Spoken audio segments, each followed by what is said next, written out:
Yeah,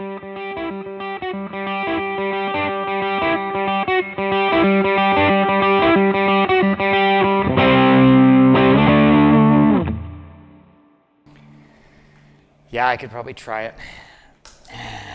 I mean, I make an idiot of myself in every one of these videos. Why wouldn't I just continue the tradition? Hello.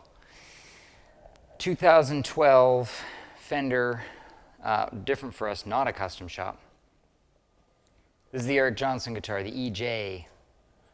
This was before they did his thin line F-hole guitar, based on, I think it was a combination of a couple of his vintage Strats. I definitely think of him as a Sunburst Strat player, so it's neat to see it in this color. It's a gorgeous color, and I can see the wood, I can see the grain through the finish. Obviously, there's no backplate. There's a lot that went into this guitar, and it gets really specific. Like, how come there's no screw holes for the backplate? Because there's no screw holes for the backplate, because there was never supposed to have a backplate. Jeff. Okay, you're calling, I get it. It's got his little insignia on the neck plate, which is dope. This is like the neck that you want. They have construction going on next door. Fender really did a neat job of getting a comfy profile to this 50s style neck. This was one of the first guitars that I remember seeing with the staggered tuning heads. So it doesn't require a string tree. Just interesting stuff.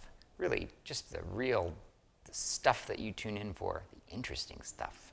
Let's go back to the sound of the guitar. Yes, I'm starting with an overdrive on. No, it's not a fuzz face with a battery nailed to a plywood sheet. Eric Johnson is, of the most particular players, he might be the most. And you can tell when you go hear him live, it's like, okay, that dude's tone is way better than everybody else's. And then there's me. All right.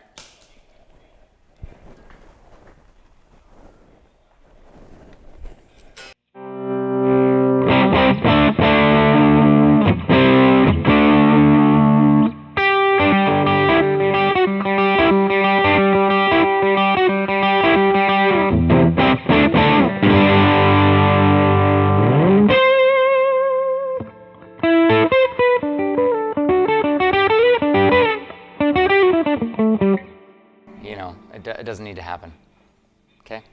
But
pretty spanky, which I don't mind because it's a maple Strat, and we kind of want to know if it'll do that. Obviously, the Eric Johnson's thing often is pretty crunchy.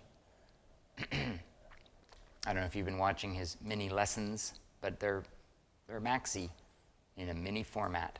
Dude knows how to do a lot of things. Does it on one of these. We want you to ask questions pertinent to today's topic. Questions outside of today's topic will not be answered and will be flatly ignored until we answer them. But this is a really neat guitar, and as we mention often in these videos, what does it feel like the minute you pick it up? Well, it's weighted correctly. You can see it sitting in my lap. It's not headstock heavy. They did a really nice job of matching their knobs, and the pickup covers and everything is really congruent, so it's pretty rad. But this is a nice one to have for a pre-owned instrument from years ago. I'm running through Fender's Blues Deluxe reissue. Remember these? These are still around and they rock. And then the Animals Major Overdrive pedal. So let's go out on a little more bridge with the tone rolled way down, and we'll see you next time on this old house.